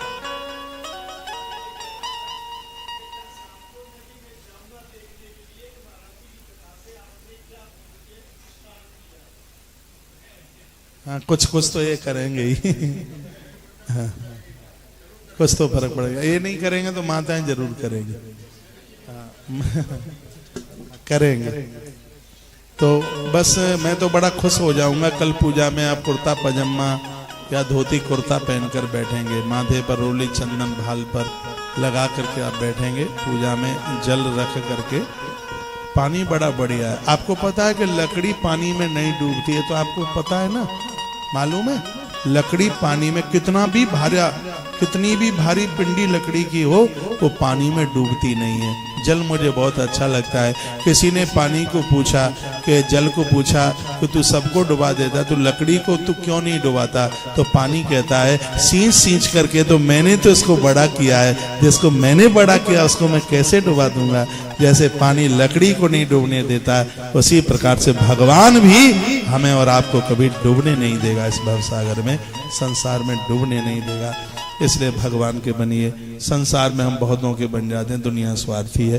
परमात्मा से बढ़कर कोई अपना खास था नहीं और है नहीं और होने वाला नहीं है। द्रौपदी का वस्त्र क्यों खींचा? द्रौपदी को यह लगता था कि मेरे पास 5 आयुध है, मेरे पास 5 पहलवान है। कथा आती है और वो कहती थी मेरे पास में युधिष्ठिर का भाला है, मेरे पास भीम की गदा है और मेरे पास में है अर्जुन का गांडीव और नकुल सहदेव की तलवार है। तो भगवान की लीला देखिए, वस्त्र भी उस समय खिंचता है जब 5 आयुध और 5 महारथी ये सब के सब वहां होते हैं। और जब वस्त्र खिंच रहा था तो किसको नहीं उसने बुलाया, सबको पुकारा। यदि ये सब सहायक हो जाते तो फिर ईश्वर की जरूरत ही क्या पड़ती। जब मुंह से निकला श्री कृष्ण द्वारका वारे, तो भगवान को देर नहीं लगी। नारी बिच साड़ी थी, साड़ी बिच नारी थी, नारी ही की साड़ी थी, साड़ी ही की नारी थी, बसन रूप भय से। भगवान ने आकर के द्रौपदी माता के ऊपर बड़ी कृपा करी है। डूबता हुआ हाथी गजेंद्र सबको उसने पुकारा, सब छोड़ छाड़ करके चले गए। वो भी कहता जाप परमम जाप्यम प्राग जन्म शिक्षितम। उसको अपना पूर्व का होश आया और वह भगवान को पुकारा और भगवान आ गए। देखिए भक्ति होती है जब हम सूक्ष्म बने, छोटे बने। अहंकार में भक्ति होती ही नहीं है। एक बात मैं आपसे प्रश्न करता हूं और आप बता भी देंगे हो सकता है। 5 किलो चीनी यदि उसको बालू में मिला दे तो बालू से कौन उसको कर सकता है? उसको हाथी तो नहीं कर पाएगा, चाहे कितना भी उसका शरीर बड़ा है। हाथी नहीं कर पाएगा, शेर भी नहीं कर पाएगा, और भी नहीं कर पाएगा, तुम भी नहीं कर पाओगे, मैं भी नहीं कर पाऊंगा। यदि बालू में चींटी कर देगी अलग, यदि बालू में यदि मिल गई है चीनी तो एक ऐसी चींटी है जो बालू में से चींटी बालू में से चीनी को एक एक दाने को अलग कर देगी। मैं निवेदन करना चाहूंगा, संसार की बालू में से भक्ति में चीनी को तब अलग किया जा सकता है जब हम चींटी की तरह छोटे बन जाएंगे। अभिमानी के बस का ये काम नहीं है, छोटा बनिए। राई के बीसों बिसे ता भी से पुन 20, ताते छोटे है रहो तब मिले है जग।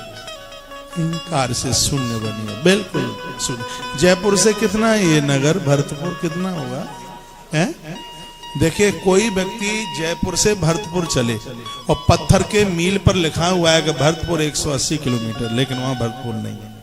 फिर चलता है लिखा है भरतपुर 150 किलोमीटर, वहां भी भरतपुर नहीं है।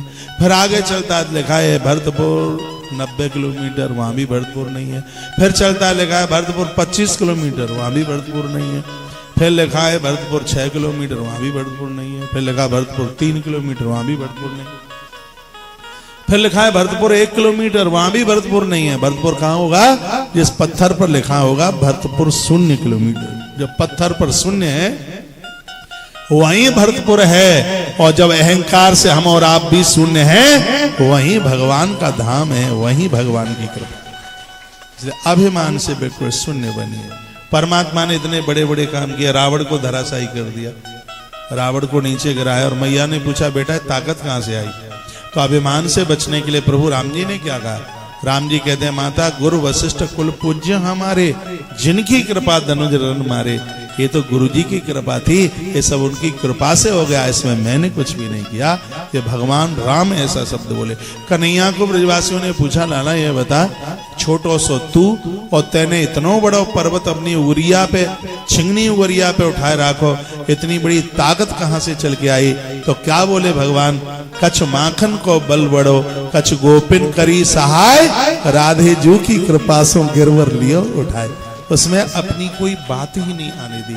आप जितने बड़े बने धन से, यौवन से, सम्मान से, उतने ही छोटे बनकर जिए। मध्य प्रदेश में एक जगह पड़ती है दतिया, नाम आपने सुना होगा। वहां पीताम्बरा मैया का बहुत बड़ा मंदिर है। वहां मेरी कथा हुई, थोड़ा टाइम हो गया है, तो शिव पुराण की कथा थी। तो कुछ पत्रकार लोग वहां आए और भगवत कृपा से मेरा भाग्य है, बड़ा पत्रकार लोग पहुंचते हैं और मुझे अच्छा भी लगता है। वो अच्छी सी बात का विस्तार करते हैं, प्रचार करते हैं।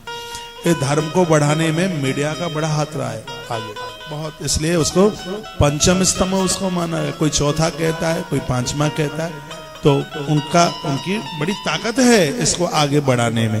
तो बहुत टीम एक पत्रकारों की आई और उस दिन गणेश जन्म था उस कथा में, मुझे अभी भी ध्यान है।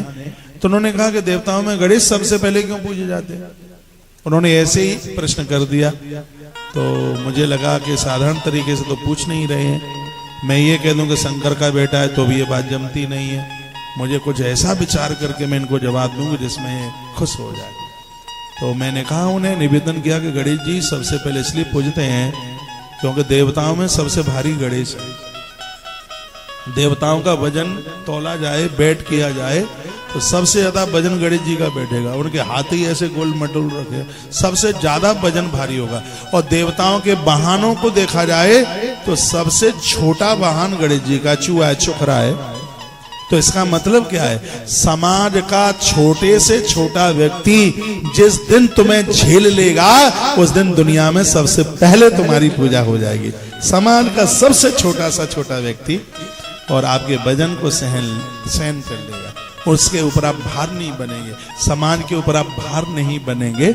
यानी छोटे से छोटे व्यक्ति को भी आप अपने गले लगाएंगे तो समझ लो कि समाज में सबसे पहले आपकी पूजा हो जाएगी। इस दुनिया में वो लोग बहुत ऊपर चले गए जिन्होंने छोटों को कंठ लगाया। और राम जी को ही आप देख लीजिएगा, दिवाली के दिनों में राम जी का बड़ा महत्व होता है। महाराज दशरथ के तो राज सत्ता के कलश अट्टालिका पर धरे रह गए, लेकिन राम जी की राजनीति कहां से आरंभ होती है? केवट के कठवते में से आरंभ होती है। और मैं तो नेता लोगों को कहता हूं कि भारत की राजनीति जब अंतिम व्यक्ति तक पैदल पैदल चल करके पहुंचेगी उस समय अखंड भारत में प्रभु राम जैसा शासन होगा, राम जैसा होगा। जहां यहाँ का नेता वोटों के समय पर, ज्यादा नहीं बोलूंगा, आचार संहिता चल रही है, खूब चक्कर लगता है वोटों के समय पर, लेकिन बाद में तो वो दिखते भी नहीं है। जहां यहाँ की राजनीति एक पीछे के व्यक्ति तक पैदल पैदल पैदल पैदल जाने का मतलब है हर व्यक्ति के पास तक यहाँ का राजा पहुंचे, तो आप समझ लीजिएगा कि उस देश की बरकत को कोई रोक सकता है? वहां के आनंद को वहां कोई रोक सकता है? कभी भी नहीं। प्रभु राम की इतनी पूजा है, राम जी की विशेषता है। राम जी की राजनीति केवट के कठवते से आरंभ हो रही है। जिनको कोई, आप राजनीति में है क्या? क्यों जा रहे हैं आप? अच्छा, फिर कोई बात नहीं। तो हाँ, मैं निवेदन कर रहा हूं कि गणेश जी को जरूर पूजना कल। लक्ष्मी मैया के साथ गणेश जी पूजते हैं क्योंकि लक्ष्मी वैभव का रूप है। पैसा आता है तो खुरापाती चल के आती है, पैसा आता है तो 48 दोष चल करके आते हैं। पैसा चल के आता है तो पैसा ये दिमाग खराब ना करे, इसलिए बुद्धि के देवता भगवान गणेश को संग जरूर पूजना। लक्ष्मी मैया के संग गणेश इसलिए तो पूजते हैं क्योंकि पैसा आवे, खुरापाती ना करे, दिमाग खराब नहीं तो सिंगल फ्रेम के भी मजबूत हो जाते हैं, पैसा चल करके आता है। एक मेढक को 1 रुपया मिल गया, देखो कितना नशा होता है पैसे में, कितनी गर्मी होती है। एक मेढक को 1 रुपया मिल गया और लेके बिल में घुस गया। वो रास्ता गया था गंगा जी के लिए, हाथी रोज नहाने के लिए निकलते थे उस वहीं से, तो बिल में से मेढक निकल के आया और बोला, हे हाथी सुन गज, कल से यदि इस रास्ते से तू निकला ना तो ऐसी टांग फटकार के मारूंगा तो तेरी सूंड का पता नहीं चलेगा। ये वो मेढक नहीं, वो 1 रुपए की गर्मी बोल रही है। तब हाथी ने कहा अच्छा ऐसी बात है, तो उसने बिल के ऊपर अपना पंप दबा दिया, सो पिचपिल्ला निकल गया मेढक का।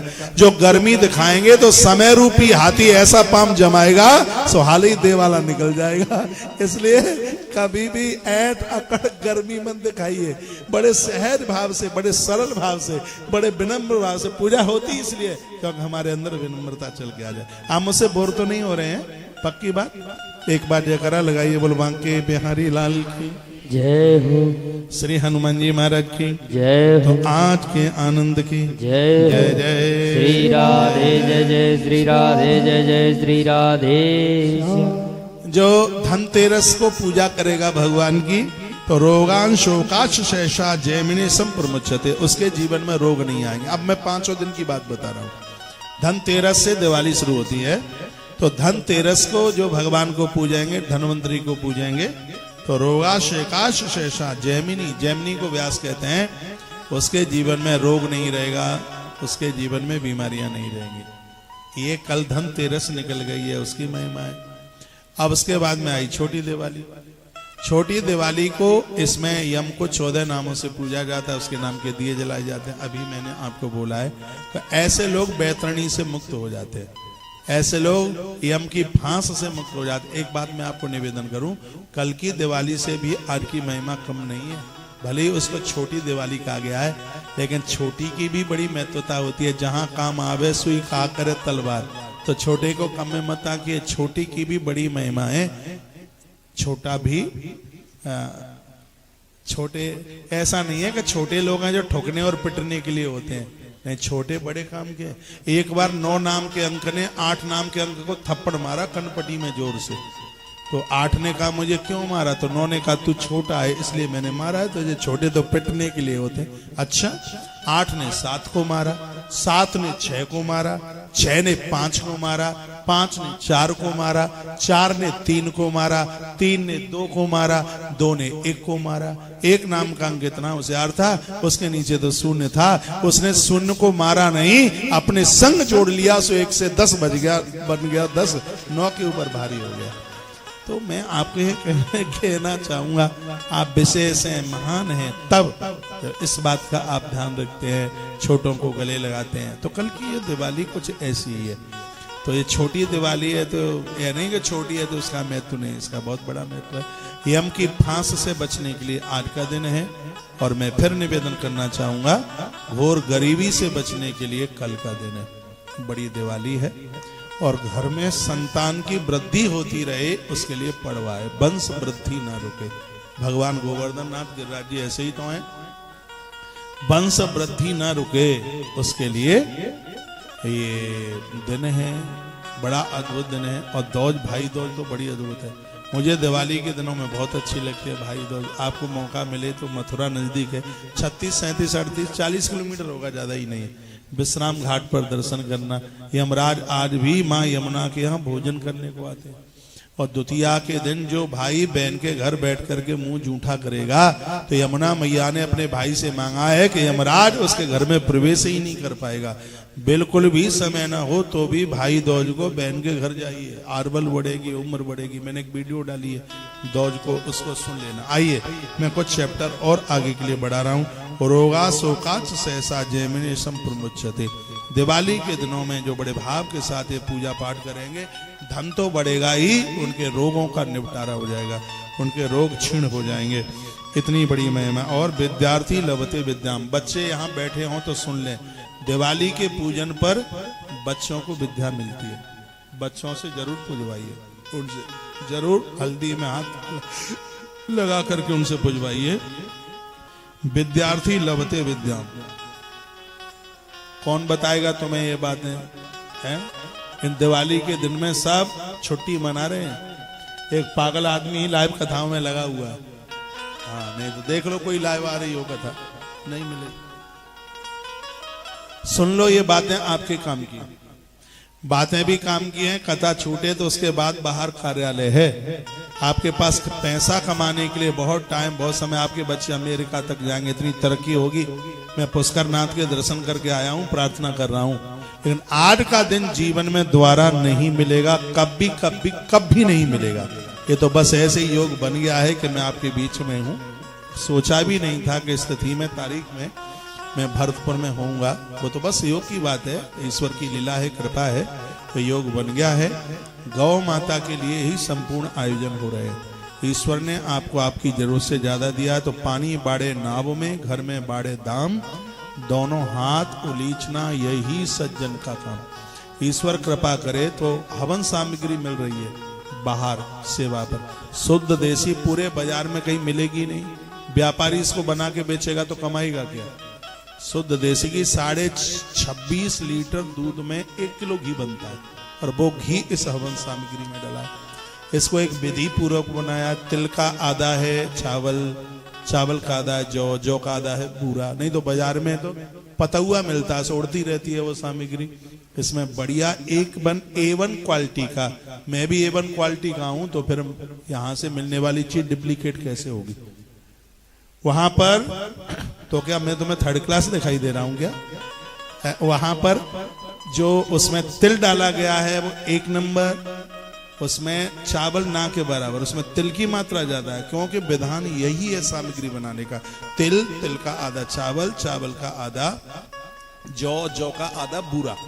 उसको बिल्कुल तराजू लगाकर हमारे आचार्यों के द्वारा, ब्राह्मणों के द्वारा उसको तैयार किया गया है। ऐसी सामग्री वहां आम की समिधा मिल रही है, असली ओरिजिनल 100% बढ़िया है, आम की है। नहीं तो बाजार में मैं रोज हवन करता हूं, कभी बबूल की दे देते हैं बाजार वाले और कभी नीम की दे देते हैं। सो हमने खुद अपनी गाड़ी में आम की लकड़ियां रखना शुरू कर दिया है। बगल में टोसा तो किसका भरोसा।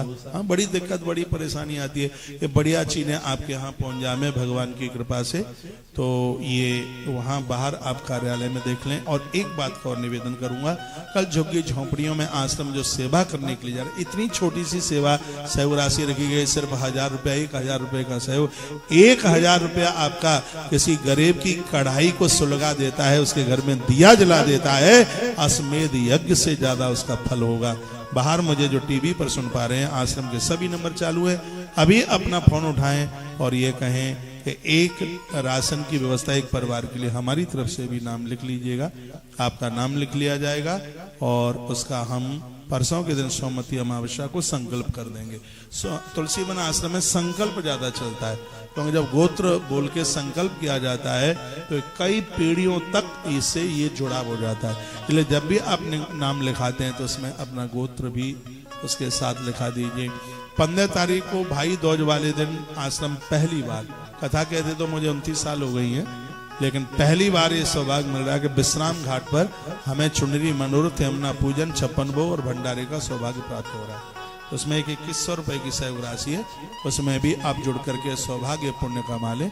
और एक बात और मैं निवेदन करूंगा, कार्तिक मास में भूमि दान का भी बहुत बड़ा प्रभाव है। आप खुद आइए, आके देखिए, जो जमीन खरीदी गई है उसी मिट्टी को हाथ में रख करके भूमि दान। फिर एक बात मैं रिपीट कर देता हूं, और वो बात ये है, 10 गैया का गौदान और 1 नंदी का 1 बराबर दान है।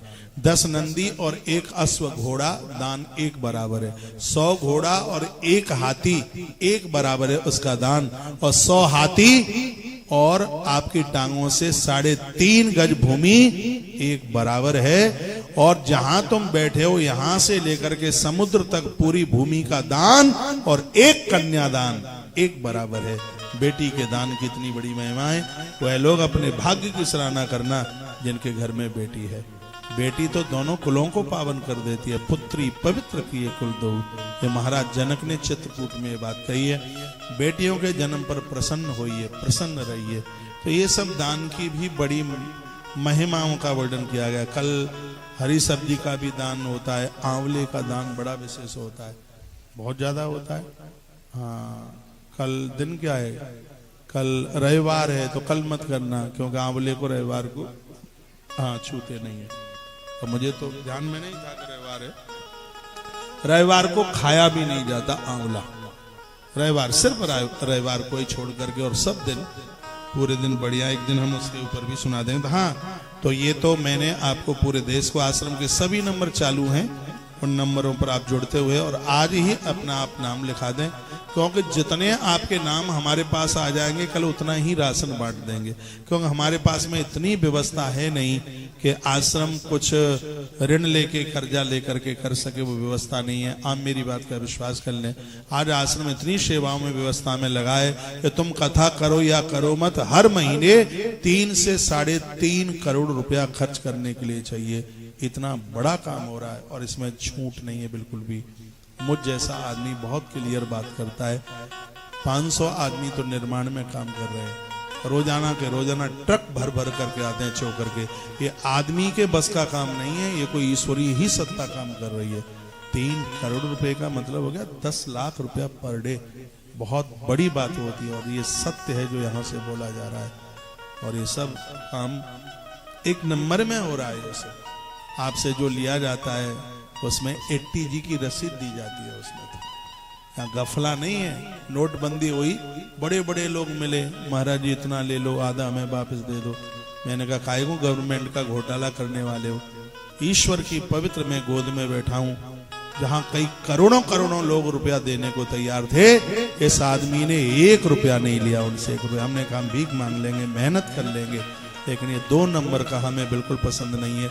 आज के समय में हम गौशाला का 70,000 रुपए का बिल भरते हैं, 65,000 60,000 गौशाला के कोई बिल भरेगा बिजली के, हम भरते हैं और छाती ठोक करके कहते हैं कि ऐसा जीवन जीने में बहुत आनंद आ रहा है। जो भी कोई सामान सबको 18%, जो भी जितना परसेंट बनता है जीएसटी का, व्यापारियों की तो जीएसटी वापस भी आ जाती है, हमें तो वापस भी नहीं आती, क्योंकि व्यापार तो है नहीं। ट्रस्ट के ऊपर जीएसटी का वो क्या होता है, जीएसटी वगैरह नंबर कुछ होता है, वो आप ही व्यापारी लोग बताते रहते हैं हमारी तो वापस आ जाती है।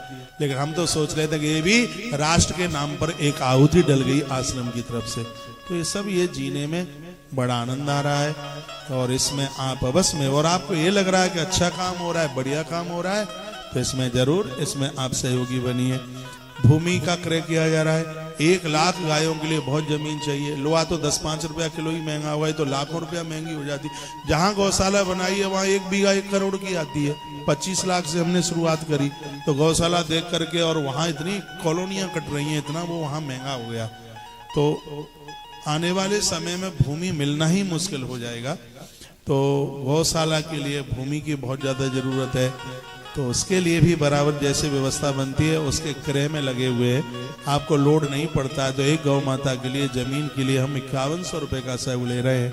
और गैया को आप छत देंगे, गैया को जमीन दे देंगे, गौ माता आपको चौड़े में नहीं रहने देगी। एक गौ माता के लिए आरसीसी का लेंटर, उसके लिए जमीन पूरा सहयोग कितना है, 11,000 रुपए का है। खाली निर्माण में 7,000 का है, भूमि में खाली में 5,000 रुपए का है, और दोनों को मिलाकर के 11,000 रुपए का है। और आप अपने जीवन में इतना कुछ कमाते हो, 11,000 रुपया गैया मैया की सेवा में, उसको रहने के लिए मकान, उसके लिए और जमीन के लिए चला जाता है। गैया मैया कभी चौड़े में नहीं रहने देगी। और मैं तो कहूँगा ये अपने बच्चों को आदेश कीजिए, उनकी नौकरी लगी, उनकी पहली तनख्वाह हो चाहे 10वीं तनख्वाह हो, बच्चों को कहना बेटा एक आहुति गौ माता के नाम पर डालना, आप देखना आपकी कितनी तरक्की होती है। आप दिन दूना रात्रि चौगुने आप बढ़ेंगे। मैं बिना रोटियां खा करके और बड़े जज्बे के साथ पूरे दिन बोलता रहता हूँ। सुबह होती है मंगलवाणी, फिर पूरे दिन कथा, फिर रात्रि में धर्म यात्रा। ये गौ माता की ही तो कृपा है, और क्या है।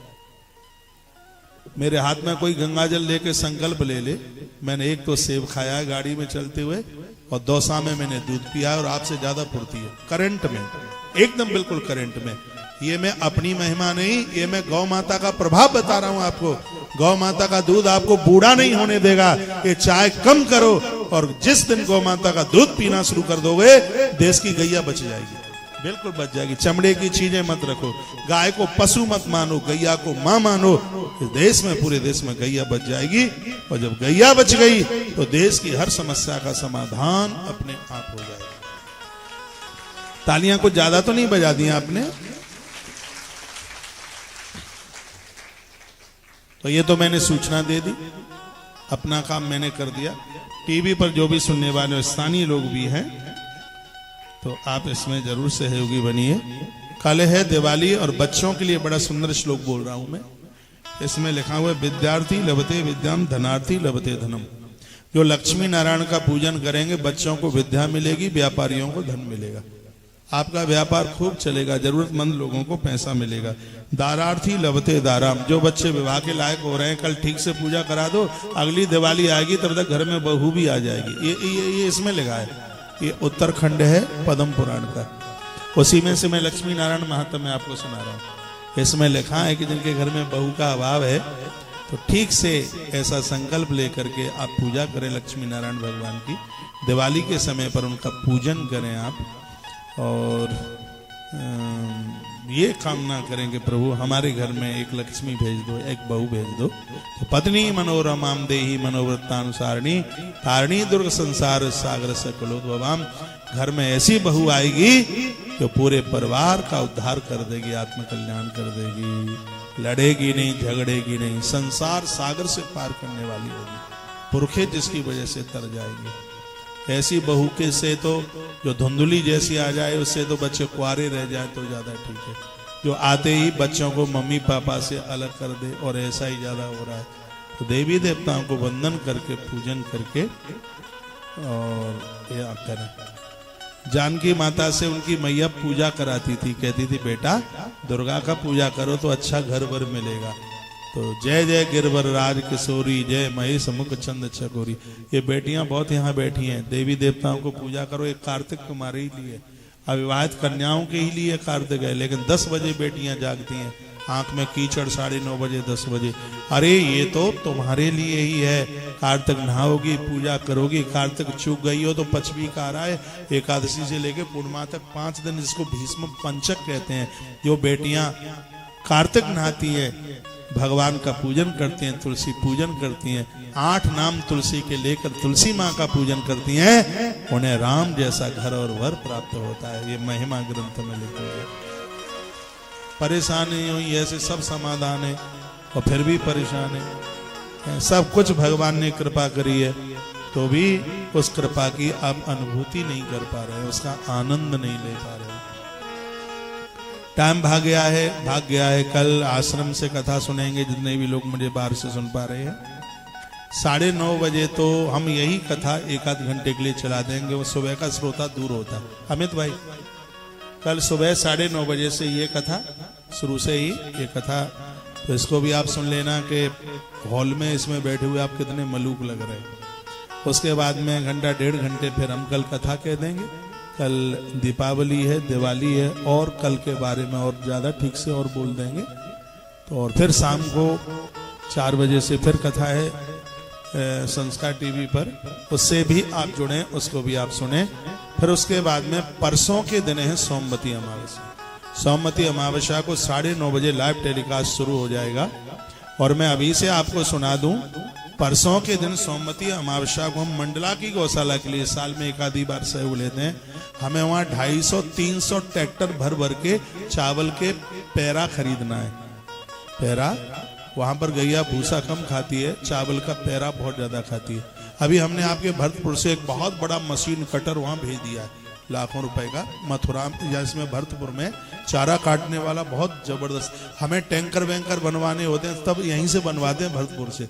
यहाँ कारीगर बहुत अच्छे, हमने कई टैंकर यहाँ से बनवाए, ट्रैक्टर की ट्रॉलियां बनवाई हैं, और वो चारा काटने वाली मशीनें हमने वहाँ मध्य प्रदेश मंडला यहीं से भेजी अभी कुछ दिनों पहले। तो उसके लिए हमें 300 ट्रैक्टर, एक ट्रैक्टर में लगभग 125-150 मन माल आता है एक ट्रैक्टर में, तो हमें 300 ट्रैक्टरों की सशक्त आवश्यकता है। इतनी छोटी सी सहयोग राशि है। परसों के दिन उनके नामों का मैं अनाउंस करेंगे। पूरा दिन हम उस दिन, एक ही दिन उस दिन आपसे सहयोग मांगेंगे। एक ट्रैक्टर की सहयोग राशि उसमें सिर्फ 2500 रुपया है। ट्रैक्टर की वो ढुआई से जो लगेगा वही है। किसान वहाँ कितने बढ़िया है, वो पैसा नहीं लेते। हमें ट्रैक्टर में ट्रैक्टर वाले को भाड़ा देना है, लेबर को खलाई का और उसको भरने का जो लगेगा सिर्फ वही है 2500 रुपया। मैं तो कहूँगा ईश्वर ने आपको दिया है तो 10-10, 11-11 ट्रॉली का सहयोग करो। 11 trolley, 10-10, 11-11 trolley, 5 trolley, 4 trolley, 2 trolley, 1 trolley, जैसी जिसकी अपनी व्यवस्था है। अवश्य में इसमें आप अवश्य में जरूर इसमें आप सहयोगी बनिए। सोमवती अमावस्या आपकी दिव्य हो जाएगी, सार्थक हो जाएगी। मंडला के लिए साल में 1 बार आपसे सहयोग लेते हैं, तो उसमें मंडला में ऐसी जगह पर गौशाला बनाइए। 100-100, 200-200 किलोमीटर तक गौशाला नहीं है, आदिवासी इलाका है, गाय का मैं तो नहीं समझते, लेकिन जब से गौशाला बनी है गौ माता के प्रति ऐसी श्रद्धा उनकी जगी है। अब तो अपना वाहन खड़ा करके गैया मैया की परिक्रमा करके जाते हैं। बिल्कुल नर्मदा मैया के किनारे पर ये गौशाला बनी है। तो उसके लिए भी आप आश्रम में नामांकन करा दें, लिखा दें नाम, कहें 1 ट्रॉली 2500 रुपया, और जितना भी आपसे बने बेटे के नाम से, बिटिया के नाम से, अपने नाम से, बच्चों के नाम से, पुरखों के नाम से। एक बार फिर एक दोहा मुझे इतना याद हो गया है, अच्छा भी मुझे लगता है। पानी बाड़े नाव में, घर में बाड़े दाम, दोनों हाथ उलीचना यही सज्जन का काम। ईश्वर ने दिया है तो इसमें बिल्कुल भी ना चूके।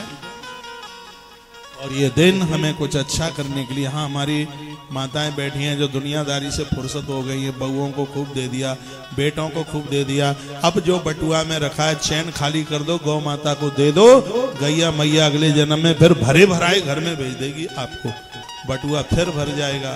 ये दोनों हाथ उठा के, इसको तो चोरी से भी दे दोगे तो साहूकारी है, हम बोल रहे हैं। ये चोरी वाला काम ऐसा तो मैं भी करता रहता हूँ, क्योंकि ये पुण्य का काम है, धर्म का काम है। ये होता है, घर वालों को पता लगता है, वो लड़ाई करते हैं, झगड़ा करते हैं, और आपका है तो फिर कहीं नोटबंदी वाला टाइम ना आ जाए। पहले तो चलाई गया एक बार, 2016 में नोट बंद हुए। यदि है आपके पास तो अवश्य में जहां आपका मन करता है वहां धर्म के कार्य में, परहित परमार्थ के कार्य में आप जरूर उसको लगाइए। एक बार जयकारा लगाइए, बोल बांके बिहारी लाल की जय, श्री हनुमान जी महाराज की जय हो। रोगांसो का शेषा जय मिनी सन्मुच्यते। जो दिवाली की पूजा में लक्ष्मी नारायण भगवान की पूजा करेंगे, जल्दी जल्दी मैं बोल रहा हूँ, उनको रोग शोक नहीं रहेगा। विद्यार्थी लभते विद्याम, विद्यार्थी पूजा करेंगे उनको विद्या मिलेगी। धनार्थी लभते धनम, जिनको धन की जरूरत है, आरती के बिना मन जाइए, 2 ही मिनट रह गई है।